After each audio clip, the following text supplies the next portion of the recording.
system, hunting, none of that makes any sense. So she just put on this ghost hunting app where it just basically, it's like a ghost box. So it pulls out the words. Other day, it said Aiden, my son's name. It said Rose. I didn't understand any of it. I was like, but the crazy thing is, it said names. And Aiden, like, that's not, it's not like John, Sue.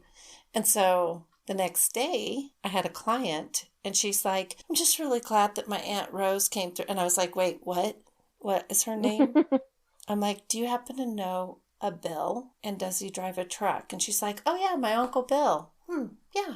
He did. He drove a truck. And I was like, I'm losing my mind. Okay, so I have to tell you, we went, I don't know if you've like heard any of the episodes where we've talked about Jessie Shockley, but she was this little girl that was murdered by her mom, basically.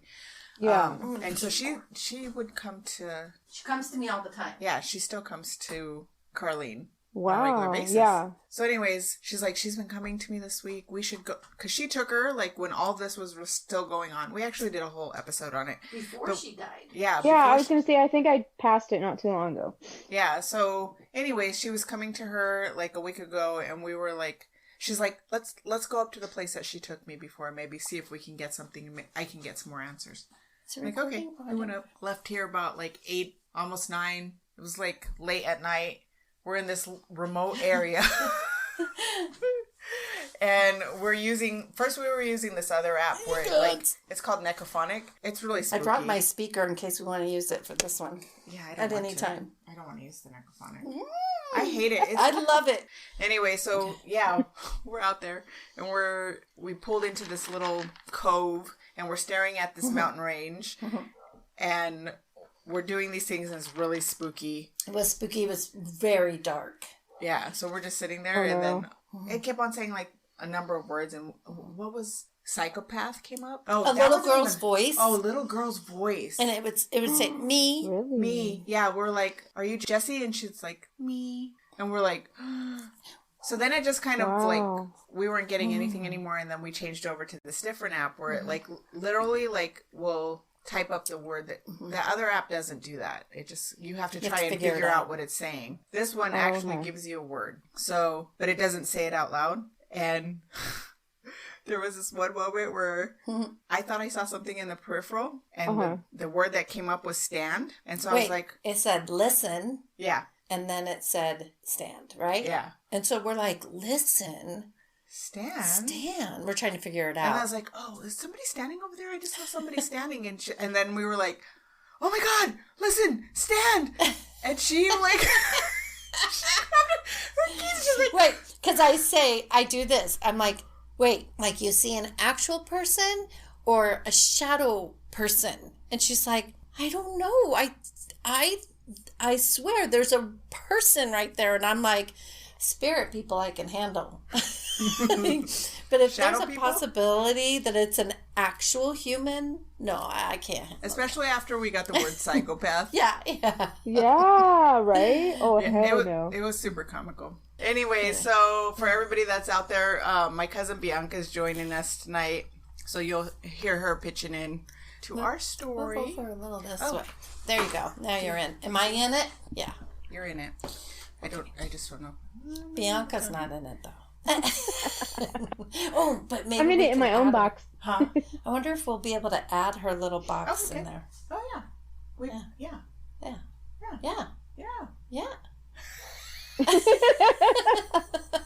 Yeah, there's an app. Me and my husband have gone a couple times to a local cemetery with a group of people, and it's an app. Like it like goes through. It's kind of eerie when you're in the middle of a cemetery, and it's like and then all of a sudden like words will come, and like it scares the shit out of me every time we go, and like someone has it on, and it's always like loud as shit. You know? Is it the one with the static? Yeah, the staticky ones. Oh yeah, that one's eerie. That one's distracting. Yeah. But I like this 'cause me and my husband, we bought the EMF reader, and so when the had gone. Of even bad can nation. Oh wow! Well, let's not talk about. Yeah, let's not talk about that. Nations. Even in a bad nation, we can. We'll make something We more only have positive about out 3 of it. more days, so, you know. But yeah, so we bought the EMF reader, and so we take it to a little boy's grave, because one time we were getting a lot of reaction, like he was interacting with me a lot. And so Garrett got really into it, and so we invested in an EMF reader, and we haven't been since we bought it. That's funny. When was that? Was it this year? It was right before he got sick, actually. So we actually went like a month before we got married, and then we went like a weekend or 2 weekends after we got married. Right. And it's just like this local group. They all get together and we usually meet at the cemetery. And it's like a really old cemetery here in Redlands. And so we meet up with like a group of people, and we all kind of walk around, or people split up, and you know, it's fun. I love it. Garrett was like really nervous at first, and then after we did it, he was like, "Is it weird that I feel really energized?" And I was like, "I don't think so." I was like, "I think it's awesome." And we were like all wired, and we had like 100,000 pictures that we're going through to look for anything, and you know. But yeah, it was fun. We definitely want to go, but because he's been sick, we haven't gone. Go to cemetery. Cemetery. I thought about that. I mean, there's one right here. I thought about going to the one where my sister's buried. Really? Which one were you thinking? Green Lawn. Where's that one? It's more downtown. Oh, because there's the one that's right off of like 67th, where my father-in-law is. Uh-huh. And like Northern. Uh-huh. And then there's the one off the 101 and 7th Avenue. Really? Where my sister is. We should do one of them. Mm-hmm. Let me see if we get it. Something we could do.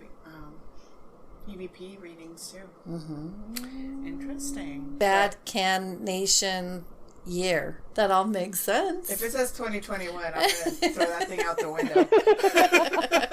No. Oh my gosh. So anyways, how was your week? My week has been fantastic. Fantastic? Anytime I'm busy, it's fantastic. I've had some new people.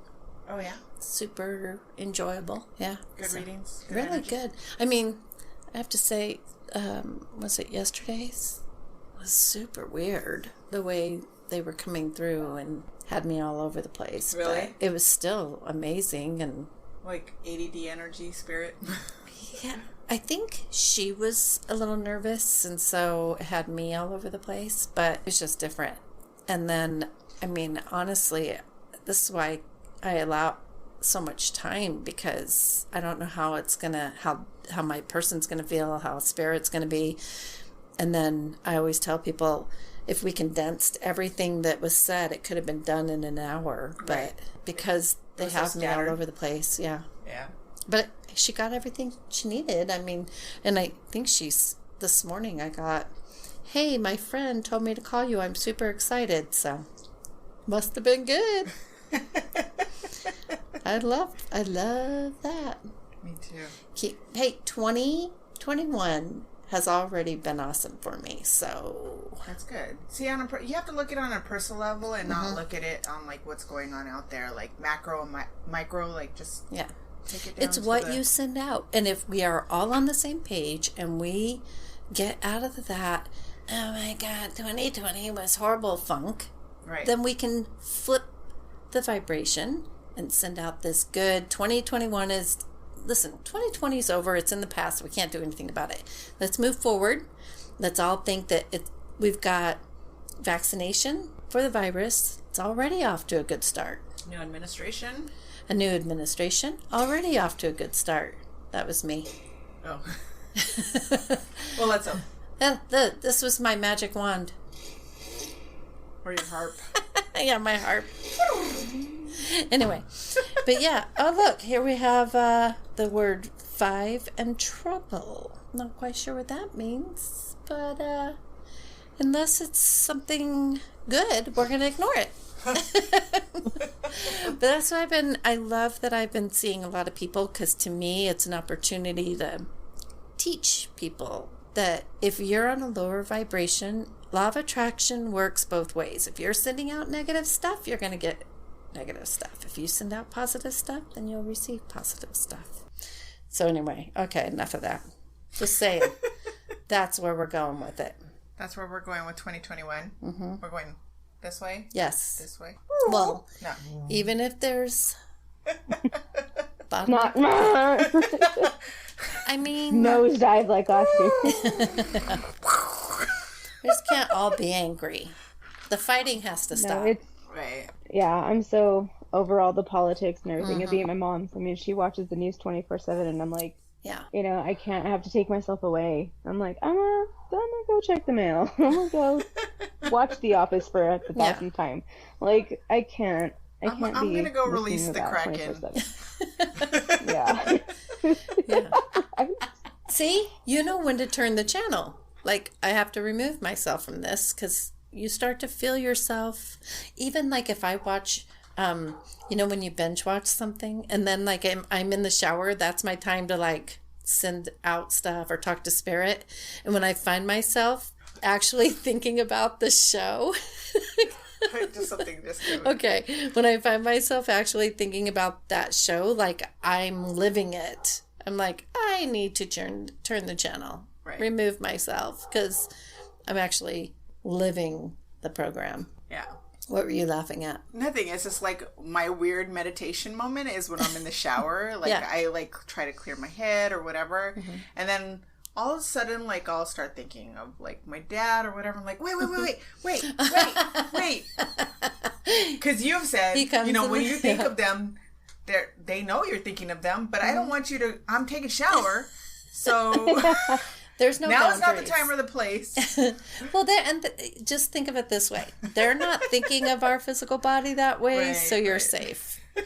Still. It's not but still, that's my moment. It's not like you and Albert are doing, well, yeah, they do. I mean, I picture them like, what move is he going to do this time? Oh my God. Like a wow. No. That one again? Come on, you guys, spice it up. Oh boy, they need to get drunk. Okay, so we do have a show that we're doing here. Did I tell you that we are picking up like more listeners and a lot of listeners from India? Well, they have some crazy paranormal places out there. Oh, well, I've seen some of the shows like on Netflix too. I love watching like different like foreign films on Netflix. So they have some pretty cool movies. Do they? Yeah. Like that are coming out of India. Like are they subtitled? No, not all of them. No. Yeah. The ones that I've watched, sometimes they're a little bit like they do the dubbing, which I hate. Yeah. Because if they do the dubbing, I'm just gonna put it in the original language because I'd rather read the subtitles than and hear the actual voices of the people. That's so irritating. Yeah. Because I actually was, if we didn't do this, I was actually going to do a story from India because I was just going to find one because you said our listenership had gone up so much there. And I was like, I think I'll find something. And they have crazy paranormal places out there. Yeah. It's a lot of haunted, we'll look for something. Haunted, crazy places. But today we are doing the Watts family murders. Shanann and Chris Watts. Yeah. So it's a very sick, hold on to your britches, sick and twisted. We've got murder. We've got adultery. We've got crying dogs in the background. I was like, what is that? And we've got paranormal. Right. We got it all. What are we drinking today before we get into this? I'm trying to hurry up and drink this so I can make another drink. So Carlene made this healthy juice. Yeah, we were juicing today. Literally juicing. With a little bit of vodka. Yeah. It's healthy. It's got vodka, potatoes. Okay. Right? Yeah. It's got some spinach and broccoli and carrots. It's basically a salad. Right. Exactly. It's a fruit salad. What are you drinking? Water? A good old water. Good old water. Yeah, pretty soon. Yeah. All right. I have like an influx of Meyer lemons, so I've been like chopping up lemons and throwing them in my water. Do you guys have a tree too? No, actually, this lady online was like, I have a ton of Meyer lemons if you want to come to my house and pick up. And I was like, I'll take a box. We have a tree. So I like pulled them all off of the tree, juiced them all, and froze the lemon juice. So oh, that's smart. Oh, I can use it throughout the year. Because... Do you mind? No, I don't mind. You guys are going to hear... Hold on, everybody. Right now. I think I got it. Got it? Yeah. I need one of those shakers. Yeah. How much ice do you need? Stirred. Do you like a lot? A little more. There we go. Alrighty. I Okay, and then we're going to have like a screwdriver. I think I'm going to do the Sprite vodka lime. Or lemon. Okay, it's going to be a mix of whatever was already in my cup. Yeah, I'm not emptying my cup. Because I'm not picky. Anyways, all right, so we'll just get right into this story. So, when I was doing the research online, the type of murder that the category that this falls into is... Let's get our drink situated. Oof. We actually did one of these types of murders before. Not you and I, but me and Yvette. Mm-hmm.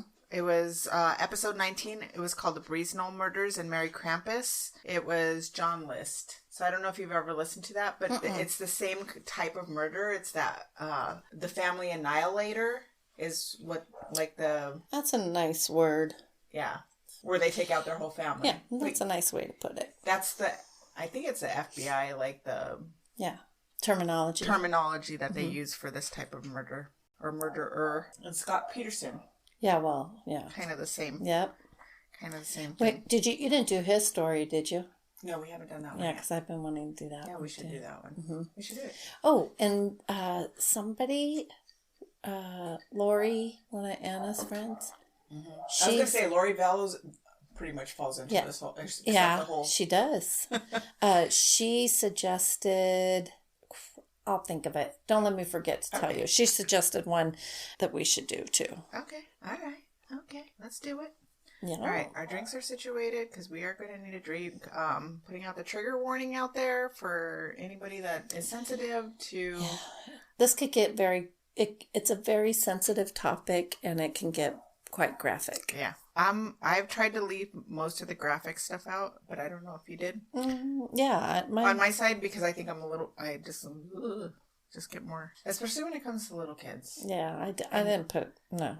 Okay. Just a note before we even get started, like on the whole family annihilator thing. Another weird statistic is that 95% of those who commit familicide are men. Weird. Oh, I saw that on, they did that when they were talking about this case. They were talking about the percentage of men that, I saw that. I think it's like 70% are white men. Really? Around the age of 30. And it happens, usually if they're going to do it, they most likely commit these acts during August, with 20% of cases occurring within this period. And right before school. And they're usually premeditated. Yeah. So, all right. So let me just start off right there. My husband fits that complete statistic. So just so you know. So if we don't hear from you for a while, we're going to be calling on your whole psychologist professional opinions here. Mm-hmm. All right. So we're talking about Christopher and Shanann Watts. Father. Ugh. Okay. The word that just came up is father. Crazy. Okay. In case that first part gets edited out, we've got the ghost box going. The ghost box going, and it's not like the one that's like. It just like literally spells out the words for you. Yeah. All right. So you're gonna hear us interject every once in a while. I'll say something like it sounds like I have Tourette's. And then if we didn't say that before, I'm Alma. I'm Carlene. And I'm Bianca. She's like, oh, Bianca. Her hands. All right. Okay. All right, serious face. Okay. All right, we're talking about Christopher and Shanann Watts. They're North Carolina. They were North Carolina natives. Christopher was hailing from Spring Lake. Shanann from Aberdeen. They met in 2010 and were married in Mecklenburg County on November 3rd, 2012, according to an online record. They both had 2 daughters, Bella Marie, 4, and Celeste Catherine, CC, 3. By all counts, they look like the perfect happy family, good jobs, nice house. At least that's the way everything looks on their extensive social media posts and videos prior to this. So that being said, I'm just going to jump straight to the day that Shanann goes missing and elaborate from there. Okay. All right. Shanann had returned from a business trip in Arizona. And yes, hold on. Her name is Shanann. Yeah. I know. At first I was saying Shannon. It took me a second to figure out how to say it. All right. She returned from a business trip that she was at in Arizona at 1:48 a.m. on August 13, 2018. She sold, she was a rep for Thrive. And just remember that. Thrive is like health supplement type it's like things. A multi-level marketing. Yeah, to me, it's like my neighbor did it across the street. And I will tell you, I tried the product. Was it Thrive? Yeah. Oh.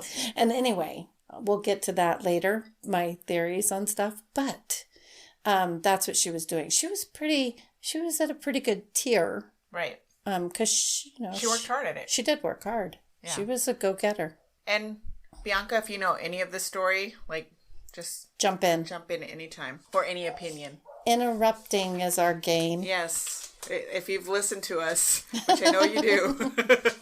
Okay, so a friend brought her home. A friend that also works with her. One of her very close best friends, obviously, honestly. because she... Did you see the interview where she was doing her own FaceTime thing? No. Oh my. Okay, I'll tell you about it later. It's so sad. All right. Her name's Nicole Atkinson. She'd not been feeling well during her trip, so she made a doctor's appointment. She was also 16 weeks pregnant, diagnosed with chronic autoimmune disease, lupus, and also, I think they said she had diabetes. She didn't. It was low blood sugar. She dealt with blood sugar issues. I think they mentioned something, but she didn't have it. She just had the lupus she had lupus. So maybe it was gestational? It could have been, but because I remember them talking about her medications and somebody talking about the diabetes. Because she said diabetes in that clip of her talking to the officer. But I couldn't find anything really to back that up. Yeah. All right. So her friend Nicole, having not heard back from her on whether she needed a ride to her appointment, got worried. I mean, what a great friend, right? To have that instinct to know, that's not like her. Something's up. Mm-hmm. Right. So she actually went to her doctor's office. That's insane. That is a really good friend. Yeah. Because she's like, okay, listen, can I just say, she had to have known, she had to have had some kind of a feeling or something already I'm about him. Right now. Yeah. Because you don't just oh, he's a great husband. Oh, they have a great life. Where is she? Why didn't she show up? You would have thought something else. Was she in an accident? Right. Did she... something else. You wouldn't just call the police. Obviously, because there's tons of text messages out there. And I wanted to put some of them on here. And I might put them up on Instagram, the website, and some of our other sites. And unless you find some and you want to read some. Mm-hmm. You want me? If you want to. It doesn't matter. It's not a big deal. But anything that has, pertinent to what we're talking about. But anyways, so obviously she knew. She knew the background. She knew what was... She knew they were having issues, so... She didn't know the public persona. She knew her friend. She knew what was going on. She knew what she was feeling. Anyways, so she goes to the doctor's appointment, and then she's really super worried, and she shows up at the house, and she's knocking on the door, no answer, and she peeks in the garage, her son peeks in the garage, and sees that her car is still in there, and she's like, all right, something's up. So she called the cops. And the cops show up, and they start looking around, and they're banging on the door, and they know her car's in there. And you know the weird... when it comes up, when you're talking about the story, their dog was there, too. Holy cow. What? I didn't expect to see... Look at all these. Oh, yeah. Awesome. I started reading some of them. There's, a ton of, her text messages that are documented. Oh, my gosh. All right. Okay, so the police get there, they check around, try to knock. They actually, the door... I don't know if it was Nicole or the police officers, but the door, because they have the latch lock, they get it open. But they can't break in. The cops are without permission. Yeah, I saw that the girl had even got the parents on the phone because they were, I guess, technically the owners of the house. Mm-hmm. So I think I remember seeing that the friend was trying to call the mom and say, do you have permission? Do I have your permission to let me get in this house? Mm-hmm. Or something like that. There was... You can't, I don't know if there was without a search warrant. A garage code. Yeah. Or something. They were trying to get in. Yeah.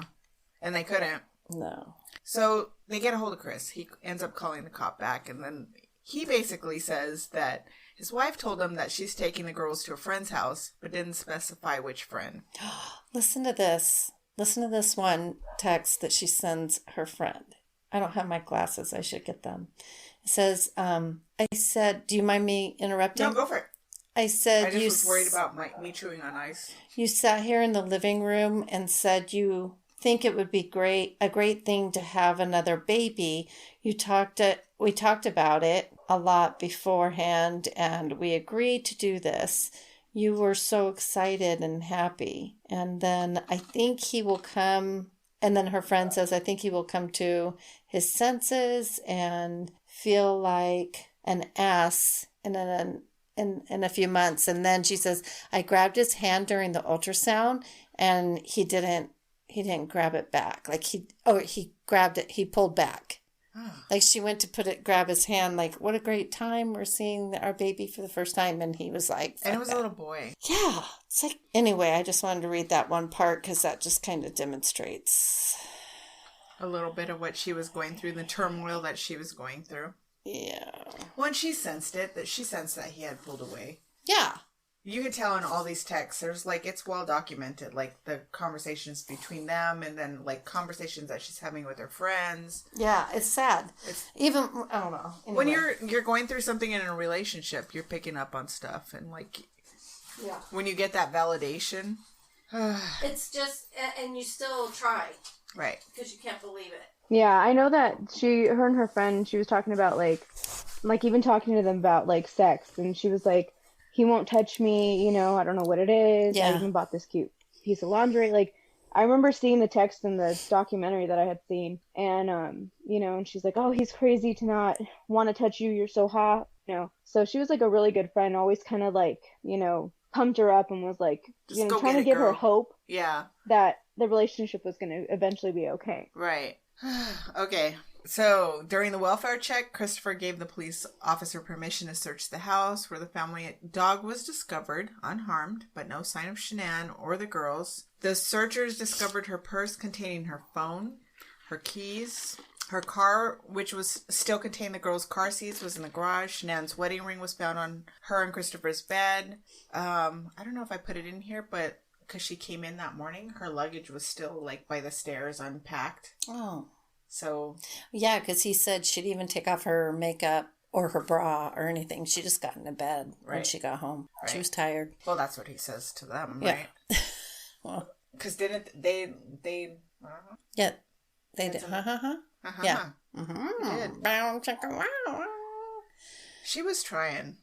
She was really trying. She was definitely trying. All right, so after looking through the house, a neighbor invites Chris and police officer to his property to review his home surveillance footage, which he has this magnificent system. I don't know if you saw it. Did you see it?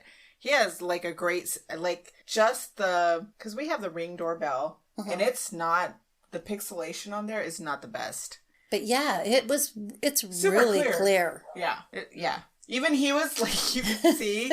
Did you watch the footage from that? Where he's like kind of, you can see he's sweating. Mm-hmm. He's like, I don't know what's going to come up on this thing. It's like rocking back and forth. Yeah. Chris? Yeah. Yeah. Oh, yeah. Oh, yeah. And they even comment. And even the neighbors. You said suitcase? Yeah. This says case. Oliver. Yeah. Always cool force case. It's kind of flat. That was the word that came up right now. But the neighbor, when the cop had gone over, because didn't the husband go with him to the neighbor's house to look at the camera? And the husband's just standing there. He's kind of rocking back and forth. Swinging bullets. Yeah. So he walked away, right? He looked like a tweaker, right? Yeah, he did. He was so nervous. Yeah, the neighbor was like, he's not acting right. Like, something's up. You know, telling the cop that. Yeah, he was And I was just like, how so scary. Like, to pull up the camera and all of a sudden you're like, shit. For your neighbor, how much does your neighbor not like you? For your neighbor to even be like, hey, Ossifer, he's not acting right. Like, if you were well-liked, the neighbor would even have the benefit of the doubt. Like, be like, he's just nervous his wife is missing. It's just like the not like thing. I think he was acting so out of character. But because he was super. Is it because he's nervous because his wife and kids are missing? Well, he obviously, like... I think he was afraid that he was about to get found out with that camera. But then and there with the officer. Pretend like you don't know any of that. Imagine he's sweating bullets inside. Oh, I'm sure. What was going on internally? Yeah. Like, what is coming up on He talks footage? about that. Yeah. But pretend you don't know any of that. And you're just seeing a guy and you're thinking he's innocent and that he's just... Like, pretend like you know him and there is no way in hell he would do this. That the last thought in your head would be, he's guilty. Why is his neighbor and Nicole both like, something's up. Right. Yeah. See, he wasn't that good. I think people realize, like, vibes. He was giving vibes. I was going to say, I think when you're close to people and you realize that all of a sudden there's like a demeanor, that something different about them. Yeah, because the footage of them in the house, even the husband's like, oh, her phone's right here, but it's off. Or, he was trying to play it off, but I'm sure internally he's like, oh shit, and then these people that know the wife and them the best, they're picking up on, like, I don't know, something's kind of fishy. Sometimes when you're too calm, you give shit away too. Yeah. Right. Definitely. Okay. Also weird is the fact that when the cops wanted access to Shanann's phone and banking details, like just to see if there was like some unusual withdrawals. Or... Yeah, exactly. Because they're trying to figure out, okay, she's not here. If she left you, like, what is she doing? All right. So Chris Watts says he had the password for the bank, but couldn't remember the username. Then, when he said he doesn't know the password for Shanann's phone, Nicole accesses it. She's like, dude, oh my gosh. You don't even know the password? I got the password to your wife's phone. I don't even know if there was a password. Like, she probably just opened it. Yeah, I was going to say, I think they just unlocked it. Yeah. That I remember. Maybe it was a password. I don't remember picking up on that. So... She allows officers to see what's in there. There had been zero activity on her phone since she arrived home at 1:48. Incidentally, this further supports the contention that she was murdered immediately upon arriving home. Except for he was very calculated in sending her a lot of texts. Right. Are you okay? Where are you? What's going on? Well, he's trying to cover his ass. Oh, yeah. Big 100%. time. I was concerned. Why wasn't she texting me? Right. But isn't it weird? Did you watch some of the footage, Bianca, of when he first gets to the house? Like how he's just kind of just going through the house. His whole demeanor is just... like nothing. I mean, you could tell he seemed like a little bit like excitable, like nervous. But to me, that's kind of what I had picked up on, and he's walking around and he's like, oh, well, her phone's just right here. But no emotion. His daughters.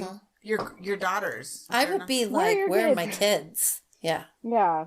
Well, I'll get to it. Okay. I think it just comes to that, like, where you're trying to play off, like, you're overplaying off the fact that you're not nervous. Yeah. I mean, if there was, like, if they were having marital strife or whatever, you think he would have been like, she better not have took my kids. You know what I mean? Like, even saying something like that.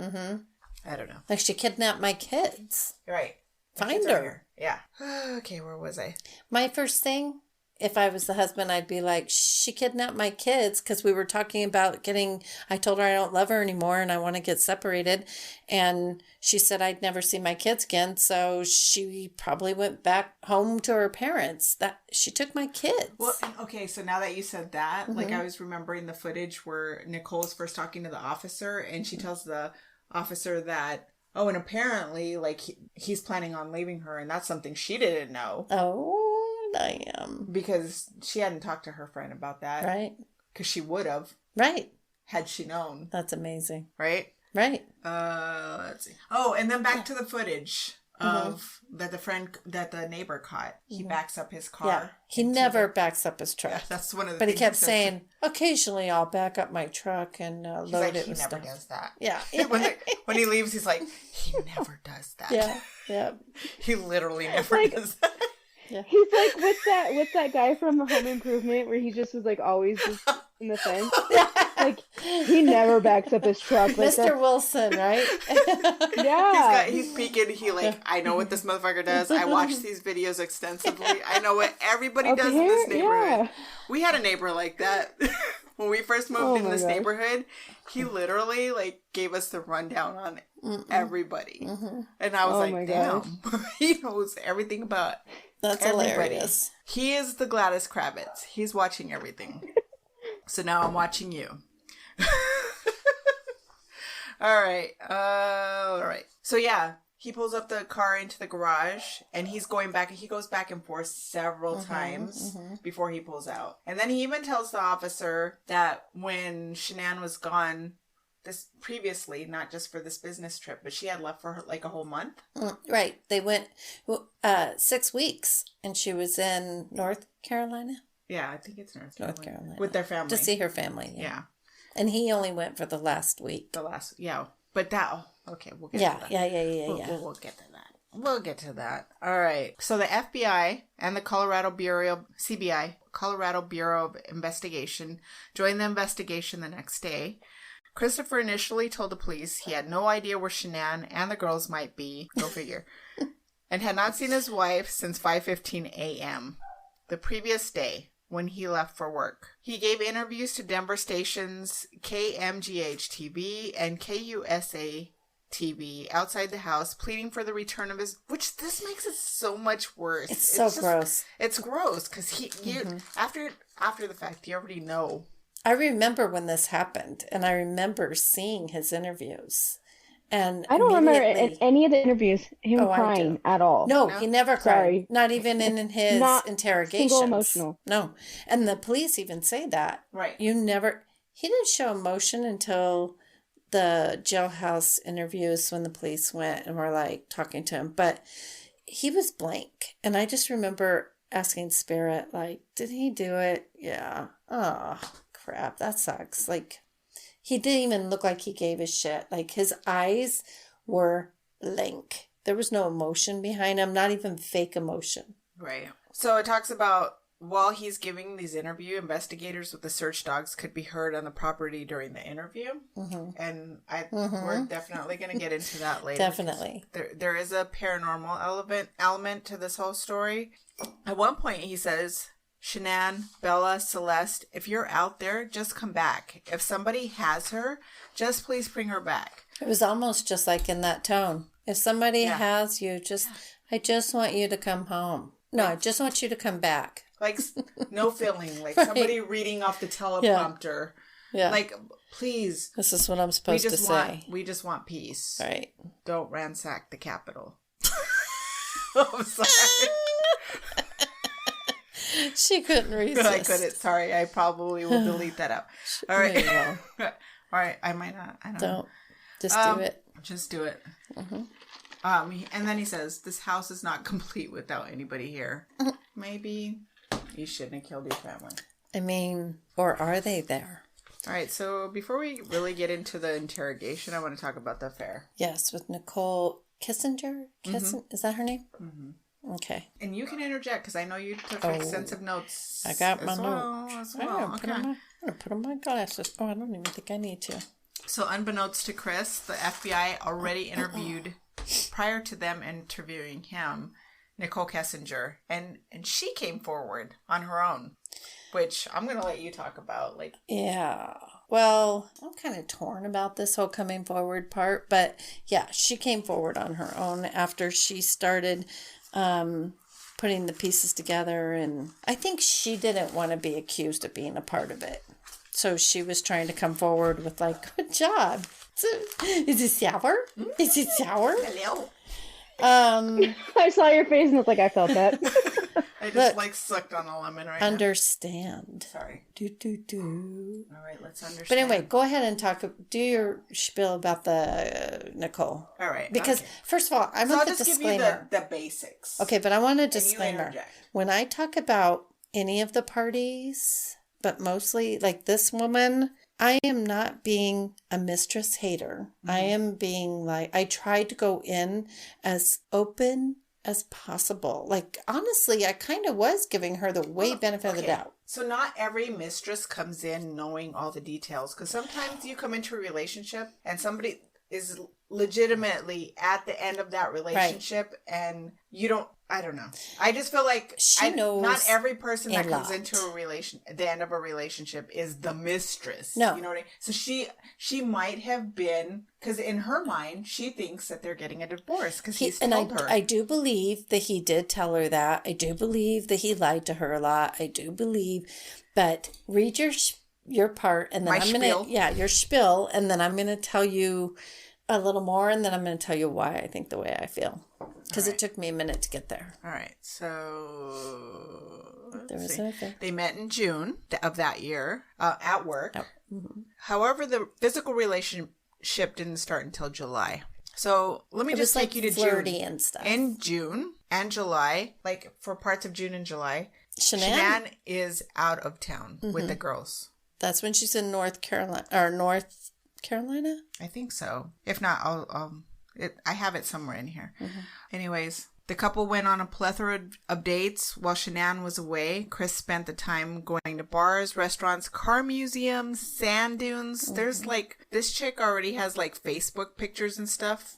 Like Facebook video. Facebook Live. Oh, I'm so glad you came to this with me, whatever. I'm so happy you're in my life. Whatever. Okay. Whatever. Just think about how much we put on our lives, of our lives out there in the digital world now. Yeah. And Shanann did that a lot. Yeah, her whole life was on. She was constantly I think a lot of that was her business. That was Thrive, right? I mean, she, I think, relied on the social media part of things to do her sales. Right. Yeah. But I think then some of it, I don't know. I really do think she liked the attention being on, but I do believe that it was business for her. But I mean, everything was on Facebook. Everything was on videos, Facebook. Pictures. It was everything. The kids couldn't take a shit without her being God. It seemed like she videoed a lot, and I'm not saying, that, I mean, for him, he's probably not that, because I mean, I would see video where she was like, say hi, honey, hi.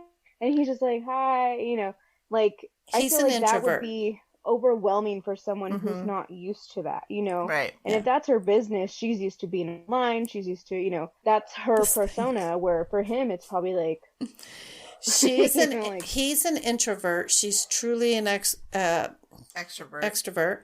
But even her kids, she would do things. It's I am not victim bashing. I'm just saying this is how it appeared to me.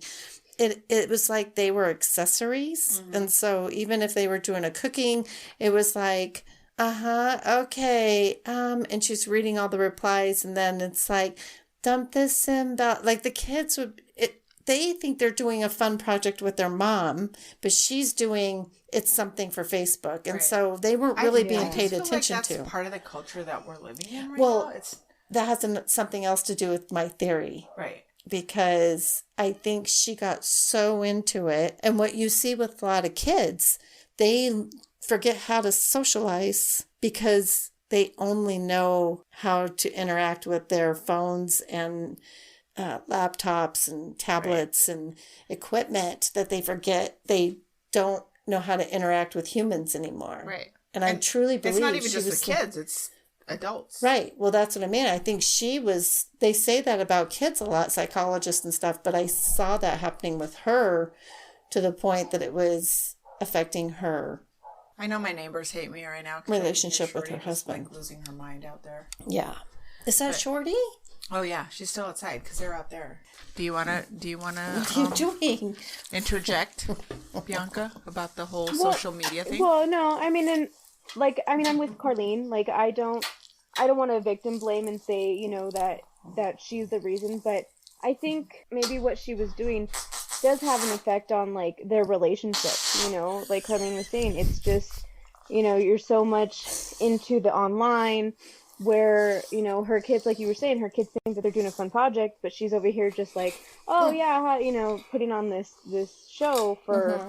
I don't know if it has to do with her business. I've never heard of that business, so I don't know nothing about it. Yeah, I think a lot of it was business.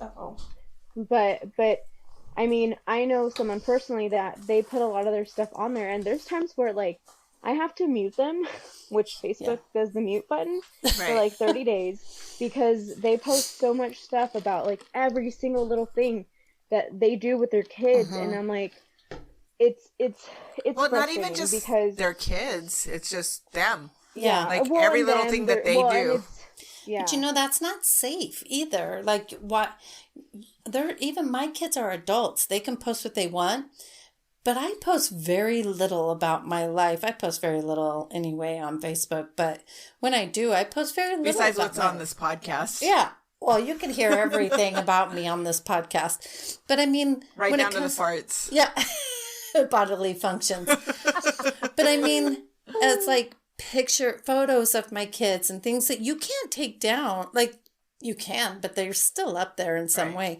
I choose to not put my kids, when they were little, I chose not to put them up there because I don't know where that's going. There's a lot of my kids where I like, sometimes I see other people sharing memories of their kids and things that they did, like like every time their memory comes up, they post that, and I'm like, oh, I wish I put more of my kids. But my kids had went through this thing where I had posted a few things of them online, and then they were like super camera shy after that, and they were like, Mom, don't put this on Facebook, please. Don't put this on Facebook. So I became a little bit more private after that, trying to respect them. Or like, I'll be like, this isn't going on Facebook when I would take a picture, and they'd be like, okay. And then they would like be more genuine. Every once in a while I'd be like, can I just put this on Facebook? And they'd be like, okay. Yeah. So anyways. Like, please. I just think people are too trusting with social media. And I think that that's fine if you want to do that, if you're an adult.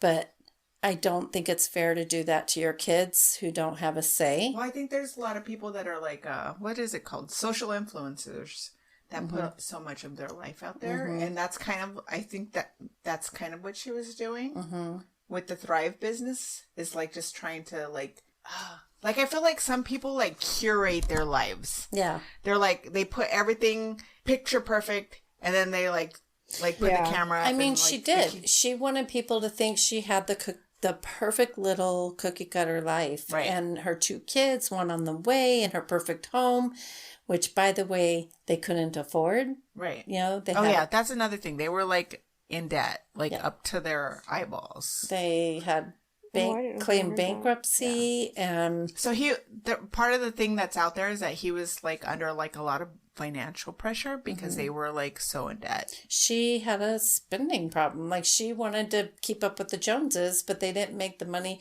She drove a Lexus. Like, they didn't make enough money to pay for a Lexus. Right. They didn't live. It was image. Yeah. It was imagery. But she wanted to portray that to her audience. You know, look at my big, beautiful 4,000 something square foot home that I live in, and my perfect, and her house. Even the police going in were like, how many kids she has? How old are her kids? And her house is so organized. Oh my God, it was so organized. Did you see that? Yeah. Like, she opened the pantry. They opened the pantry and she walks in and like everything's labeled. And I was like, even their basement. Shit. Like, I would not be comfortable. Like, please, if I die or I get murdered, please nobody come through my house with a camera. If I was to drop dead tomorrow, I would be the talk of the town. Yeah. Carlene's house is disgusting. Oh my God. She needed Shanann to organize it. I know. Maybe I'll channel Shanann. Okay. So a few nights before we were talking about the affair, Nicole Kessinger. All right. We kind of just started and then went off. Yeah. All right. Vodka. All right. We're going to blame it on the vodka tonight. District Attorney Michael Rourke revealed Chris's Google history showed that he'd been searching the internet for secluded vacation spots to take his girlfriend while his wife was away. So he wanted to find places where there were no cameras. Yeah. I missed that.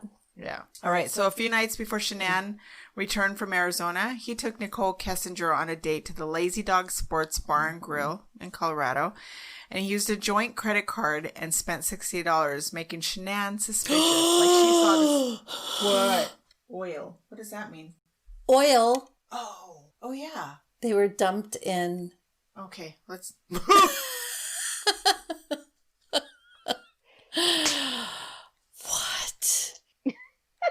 Sometimes some of this. I'm taking a picture of it. Sometimes it's not. It's just like random shit. But then when it makes sense, that's crazy. So did you hear about this, about the credit card? Did you see that on the documentary? Yeah. About the credit card spending? Yeah, I saw that. And she was like, what were you doing? He's like, I went to dinner or something. And she's like, why did it cost $60? Didn't he say he went with a friend or something? Yeah. Did you pay for him? Because they were going to go watch a Rockies game or something. Yeah, and he even looked... She even looked up the menu at this place to find out what was so expensive there. Mm-hmm. She was like, no, one person would not order this much. First of all, don't mess with a woman. Women are not and our research skills. We right? If our instincts tell us we're better than something, the FBI, but they don't admit it. Yeah. Right. Our instincts. I remember someone, finding a $200 wine bill. and me being like, what was that for? What the fuck? Like, that doesn't even make sense. Right. Your story doesn't make sense. Right. And then finding out what it was for. Sigh. Okay. So yeah, that made her super suspicious, and this was like a few days before everything, all the events like transpire. Then she's already been suspicious because they'd been growing apart for months prior. You know, it's just like those vibes you get. Like it's those, what's the word? Like you just know what's going on. It's your intuition. Your intuition. You know, always trust. I always tell everybody, but trust your intuition. Right. And her intuition was literally like on point. It turns out that she reached out to investigators prior to his arrest. Okay, this is Nicole Kissinger. She texted her friend when she was in North Carolina and said, like, we haven't even done it. He hasn't touched me in so long. And then Nicole or Bianca was talking about. And yeah. And then he's yeah, like, that happens. Yeah. And then she's like, there's got to be somebody else. And she's like, no. You know, her friend's still trying to make her feel good. Yeah, but she knew. It's funny though, because when there's like cheating and stuff, it can go either way. Right. Where like either there's like a lack of sex or there's like an overabundance of it in the psychology world for whatever reason. Like that's, you're trying to make up guilty, like guilty sex. Like guilty sex, or you're starting to do something different with this person, so you're trying to come home and do it with that person. And that's when you become more suspicious, right? Yeah. You're like, where'd you learn that move? Yeah. Yeah, right? You know, or the lack of sex, you know, withdrawing from sex, that's another it's another sign, but then that's also a manipulative move, like withdrawing sex too. And he wasn't just withdrawing sex, he was withdrawing like personal intimacy, like, you know, just talking to her. Yeah. Yeah. Like, and she was picking up on that too. Like, big time. So Nicole Kissinger, she reaches out to the investigators, which I mentioned before, prior to the arrest, to tell them what she knew. You want to talk about that? Nicole, the whole interview? Yeah. Well, so Nicole, the first time, she went immediately, you know, when she realized something wasn't right, and said something to them, and did this whole interview. And to me, okay, she would get overly dramatic at times, you know, like, no. Like they would say, did you know this? No. Did you know she was pregnant? No, absolutely not. You know, and to me, it was like a simple no would be fine, but she would get a little dramatic over it. Yeah. To me, when you're overdoing something, I mean, listen, we don't know how we would behave in those situations. That Shakespeare verse, methinks thou doth protest too much. Yes, very well. Yeah. Okay, so then I watched the interview. They did a more in-depth interview with her where it was just audio, and it was hours long. And it was all asking her, this is where I think they realized they were asking her things like, did she have the code to the house? Right. How long had they been seeing each other? When did she know about the baby? And she was like, I didn't know about the baby, not until it was out on the, you know, I didn't.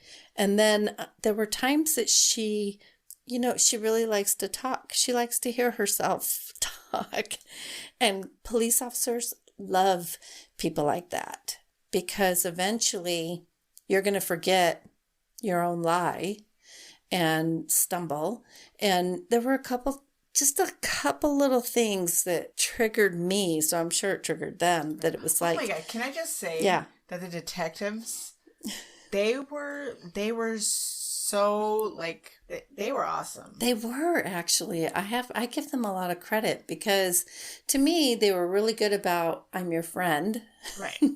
Trying to pull them in. But also very much like, don't bullshit us. Like, we already know, so just tell us. Right.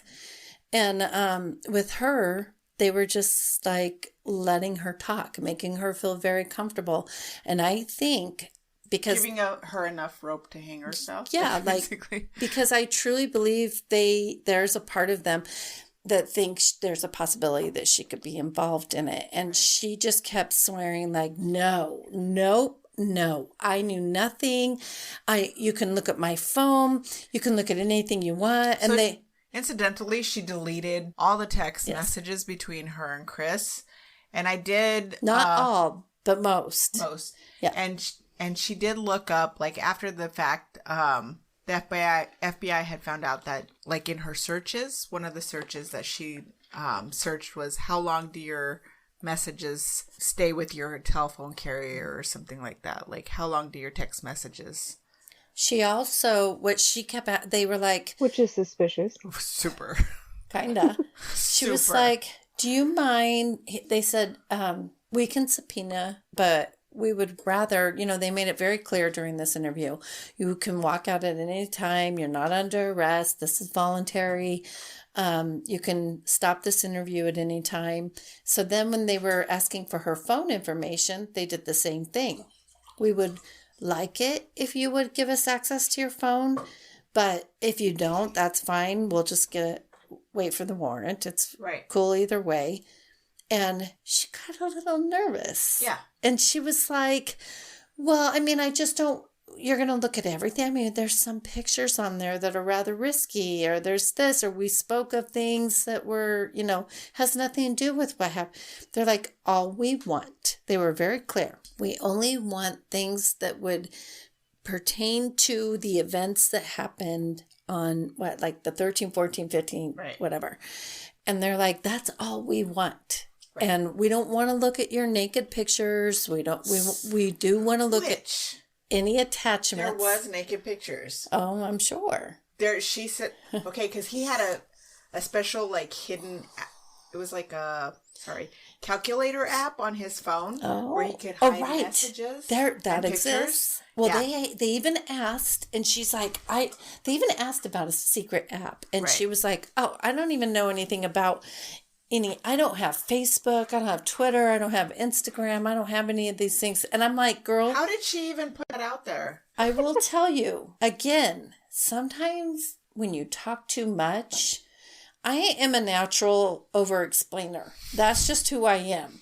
I naturally talk a lot. Dude, when I am not guilty about something, I will over-explain. Right. And I'm like, oh my God, now I sound like a guilty person. I always say, if somebody was to steal bologna at the grocery store and I'm standing next to them and they question me, I will sound like the guilty person and I didn't do it.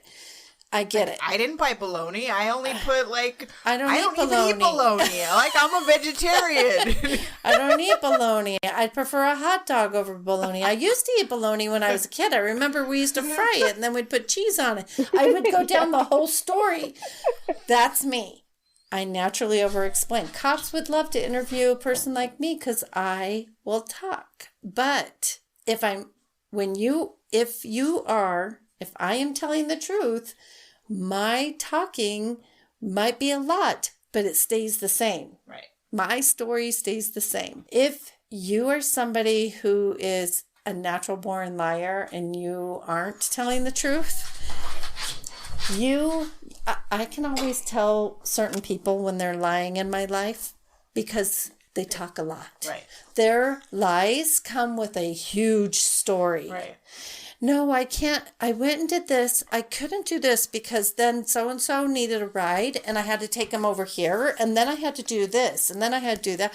That's why I feel like even when I'm telling the truth, I sound like I'm lying because I'll over-explain.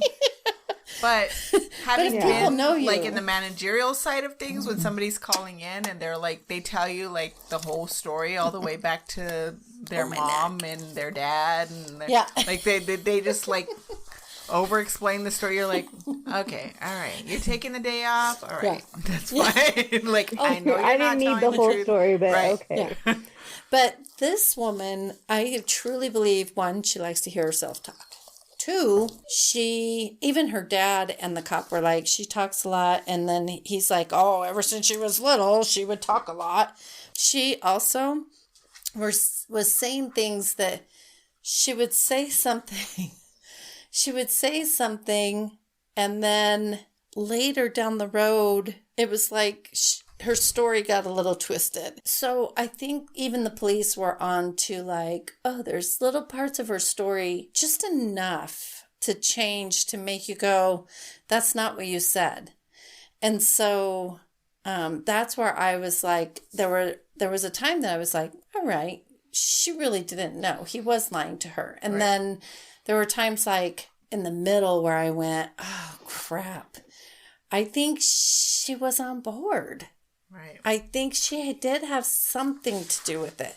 So I'm not sure. But I will say that during the interviews with the phone, she was asking a lot of nervous questions. Like, well, what exactly? So wait, you're just going to be looking at this and that? You're only going to be... Just making sure, like, what she had to... Mm-hmm. And then they said, towards the end, they were like, okay, so we're going to be... I think they said they were going to get a warrant for this part. We're going to be getting to track her steps to see where she was on the day that they came missing. Right. And she was like, wait... Didn't you just do that? And they were like, no, this is to actually trace your steps to see where you were at each time of the day to make sure you weren't. Yeah, I tried to listen to her whole interview, but there was part of my brain that just checked out because I was like, her voice. Even in the shower, I'm like, stop talking. I can't take it. I can't take her voice because it's a lot of this and it's a lot of like, oh my God. Well, she was so worried about her image that she even like in the searches, when I was talking about the FBI, I looked up her searches on her phone. She basically looked up like, how does the mistress look in a murder case? Oh, are you kidding? Yeah. Of course. Oh, but she, honestly, if you're going to listen to it, just be prepared because even right now, just talking about it is a little irritating and I'm a little buzzed from the vodka. But so I'm kind of forgetting about stuff. But I will say she didn't have them full. And then at one time I was like, how does she know she dated this man? And she's not showing any emotion either. Right. And then she finally had a breakdown. She was finally like, oh my God, the little girl. They're little precious so little girls. And then she was like, having her cry. And I'm like, seriously? Even I truly believe her cry was real, but why did it take that long? Only because I was absorbing it. So I know even if she wasn't crying about the girls, her cry was coming real from somewhere. Blah, blah, blah, blah, blah, blah. Blah, blah, blah. But yeah, it doesn't matter. I don't think that she truly felt for them. Right. Oh, here's one of the things. It just got me like a light bulb. Okay. She's like, They asked her how many times, first of all, have you ever gone to their house? And she said that she had been there twice. And then when she said that she had been there, she said that she had never actually like gone into the house itself. Like she'd been in their front living room, but she's never like actually gone into the house because she felt disrespectful. Like it would be wrong for her to like go into the house. Yeah, bitch. So she's like, no, the only place I have been. Super fucking disrespectful. Right, the only place I have been, well, and according to her, she knew that they were together. He slept in the basement and that they were going through a divorce. They were separated and he slept in the basement. She slept in the bedroom. Yada, yada, yada. Basement? Oh, the basement is so organized. Oh yes, God. it's I didn't huge. even know they had a basement. It's huge. I don't think I see that. No, did you? It's huge. No, I don't think so. Holy crap. Northern. Interesting. Anyway, Northern Carolina. Is it Carolina? I think it's Carolina. Anyway, can you tell us Carolina? Anyway, so she was like, no, I remember looking at some pictures and I sat on the floor in their front room, in the living room, and I was helping them. I felt too disrespectful to sit on the couch. No, I didn't. I felt disrespectful walking through their house, so I just sat and I helped him figure out his fat content count because he's trying to eat better. Okay, then like an hour after that comment, and she's talked. Then they ask her again. So when you went over to their house, how many times and police officers there's times I've heard interviews and I'm like, you fucking just asked that. There's a reason why they do that. There's a reason to the madness. Yes. And so they ask questions over and over. There were some times where even when they were when they're interviewing him, where they're like trying to sound like they're on his side. Yes. And at first it's super cringy, but it's psychological at the same time, where they're trying to. Yeah, says himself. So anyway, yes, it is. You're like, why are you being his friend?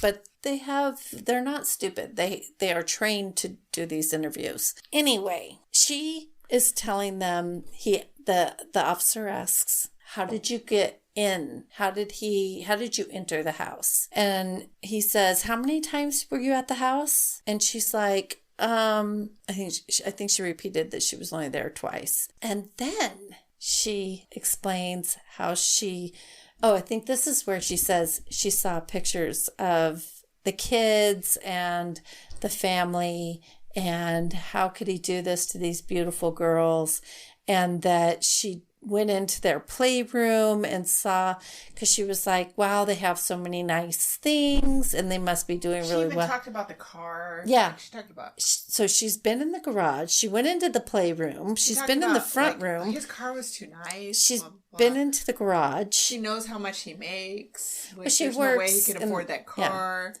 So she's like, the playroom was very nice. And I'm like, you just told them an hour ago that you had only been in the front room, that you didn't want to disrespect anybody by wandering through the house. The playroom. But now she's been in the kitchen, the playroom, the front room, the garage. She's pretty much been in the whole house. And so they're like, oh, she knows what the basement looks like. How do you know what the basement looks like? Because she kept slipping and saying, there's no TV. Oh, so she said she talked to him one day, and that it was weird because the TV was on.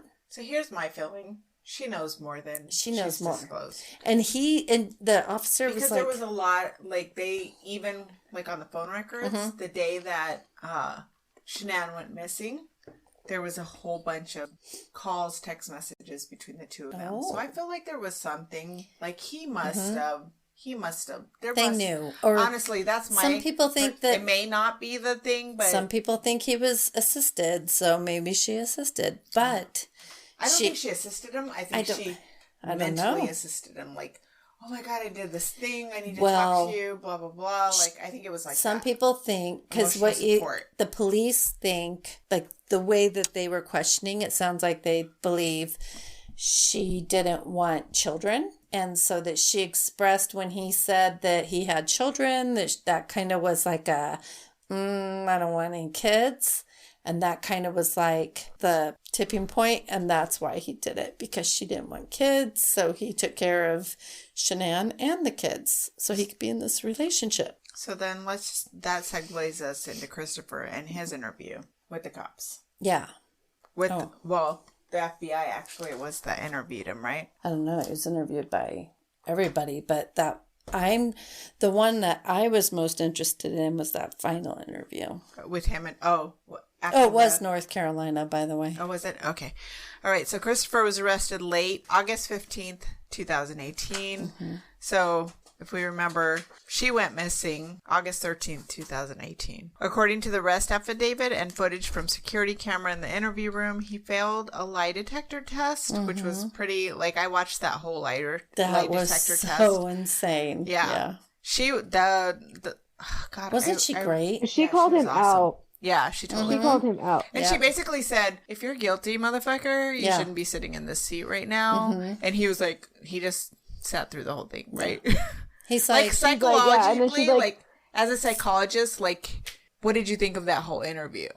I mean, like, from beginning to end with him. With him, I mean, I don't know. It's wild that he's so, like, you know, first the whole emotional thing, like the no emotion that just got me, and I'm just like, for you to not have any emotions about even like killing your children and killing your wife and knowing that you killed your baby, you know, like, it's just like, that is so beyond like crazy to me, you know. But didn't they say that he was like bipolar or something. I never or what heard didn't that. he have something? No, I I don't know. had heard It could be, but I didn't. I never That wasn't heard something that. I or read. maybe But I don't know, did hear maybe that it wasn't he that. had covert narcissistic traits.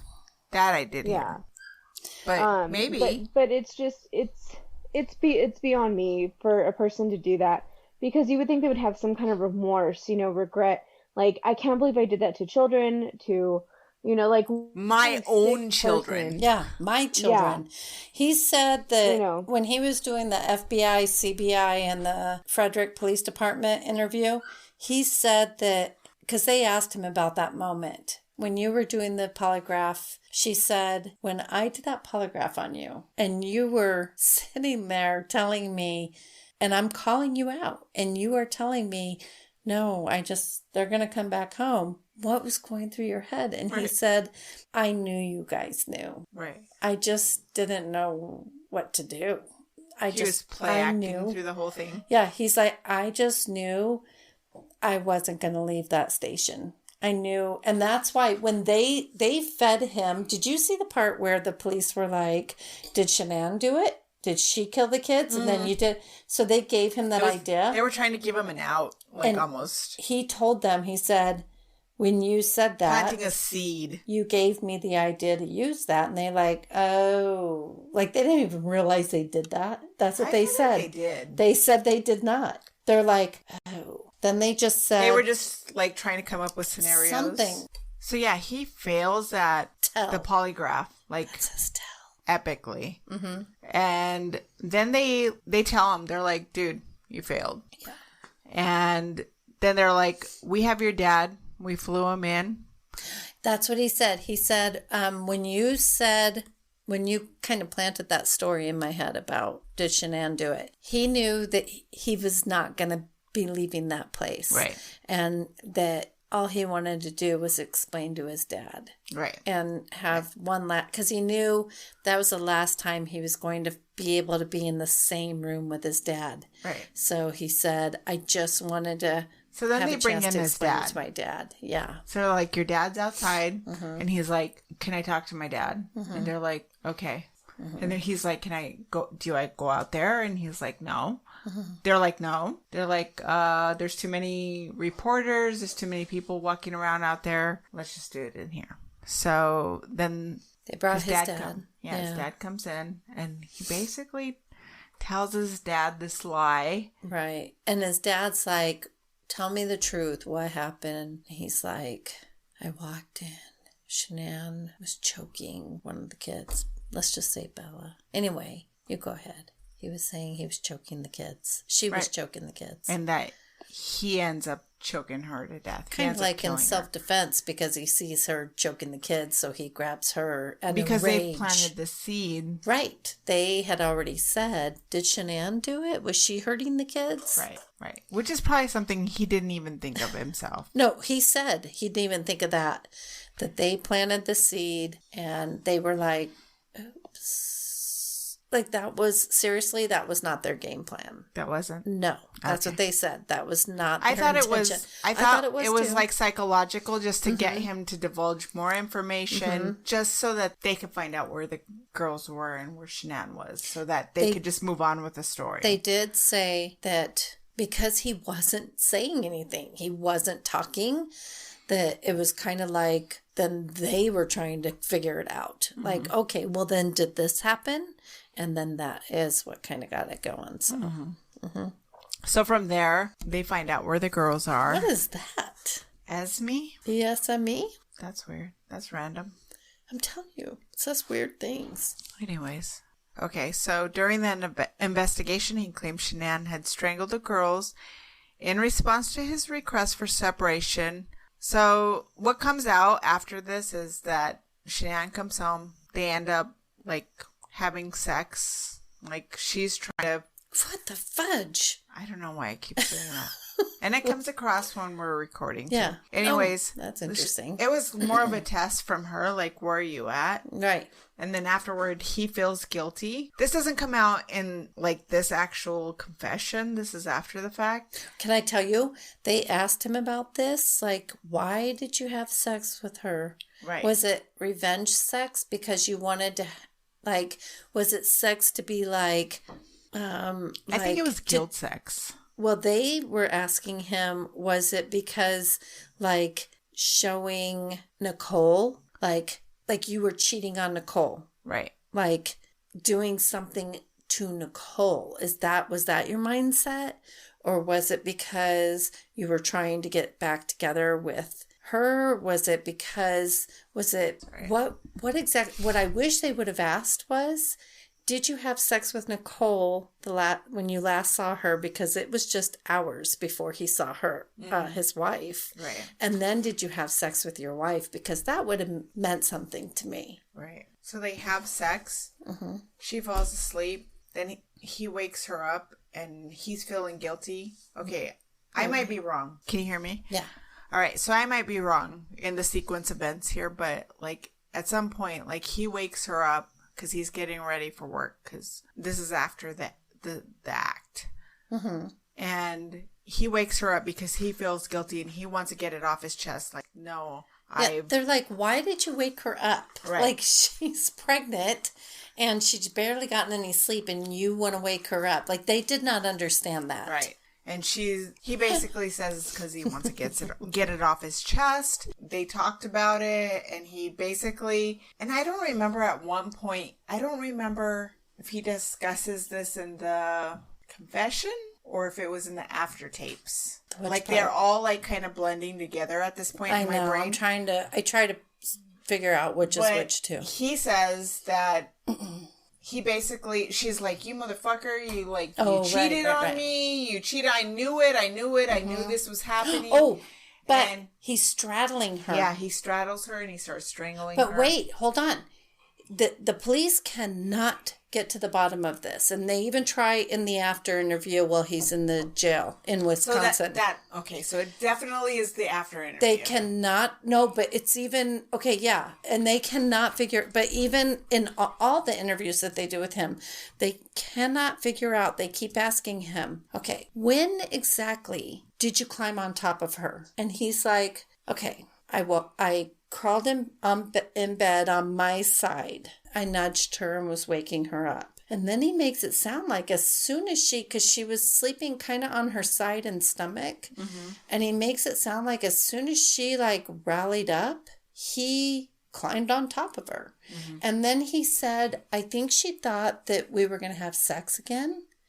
And we were talking, and then it just became more and more loud and argumentative because I was telling her it's over, and she was like, and that I don't love her anymore. And she said, you've been cheating on me. I know it. And then when she said, I'm going to you'll never see your girls again. Right. That's when it sounds like he lost his shit and started strangling her. It sounds like in the passion of the moment, like something normal that would come out of, like, honestly, like if that was me, like that might be something that would come out of my mouth. You motherfucker, you're never going to see me. You're never going to see your kids. Fuck you. In the passion of the moment. It may not be a rational thing to say, but it is something that might when you're hurt. When you're going to hurt him back. You're right. Right. 100%. Right. Yeah. But so he says, then he strangled her. And then the police were like, sorry to get graphic. Close your ears if you don't want to hear it. They said, well, did she fight back? And this is what I don't believe. I don't think her family believes.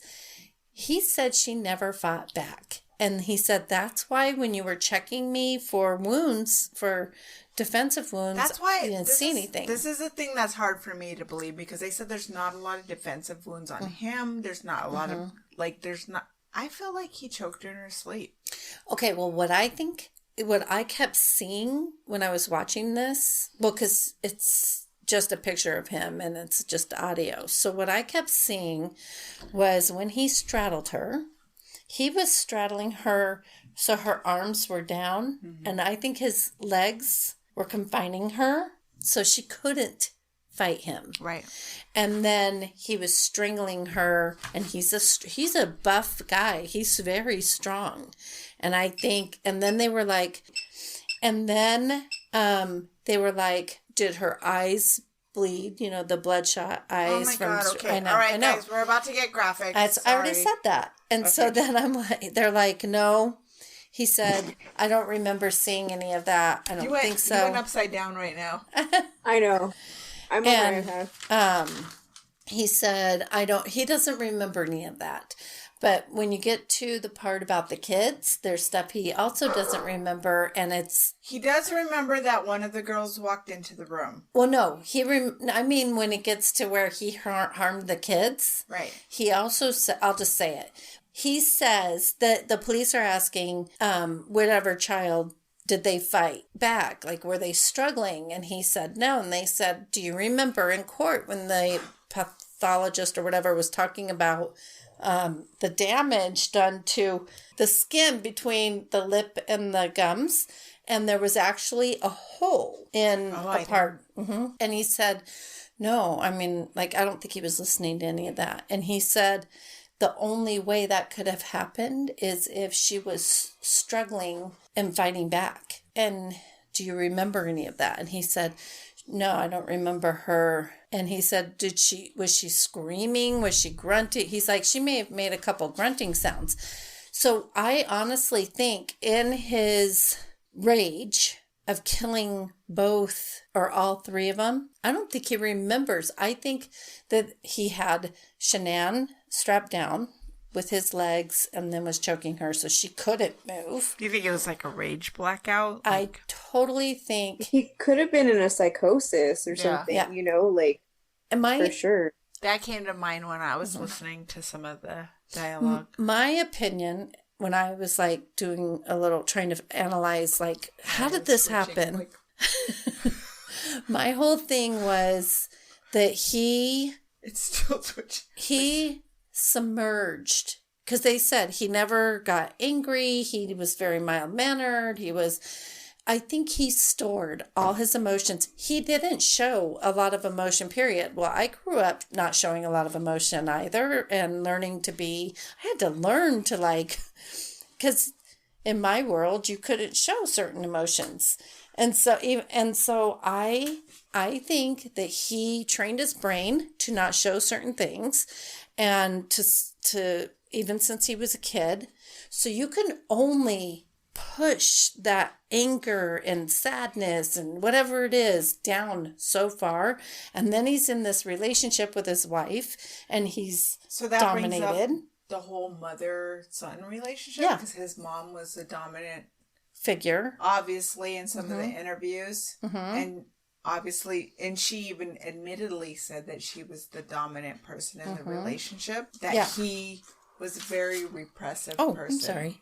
Yeah, I think that he finally lost. Twitching. I'm sorry. It's literally going. You gotta stop that. I think he finally lost his shit. I think a part of him, I think he finally lost his shit. Right. I think he finally had enough and exploded, and just the right switch went off and he went out. And then even I think he came out, he's driving that hour long, because even he's like, I'm driving an hour. How come? I think he's even questioning. He loads her into the back of his truck.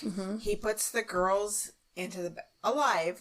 In his testimony, alive into the back of the truck. Which again, their car seats. The police don't believe that they were alive. They keep questioning. I truly believe they're like, "Are you sure?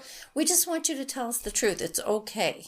But he's saying he says alive. They were alive, and that he strangled them when he took them down there in front of one in front of the other. Right. And one of them literally put up a fight. This is the part that breaks.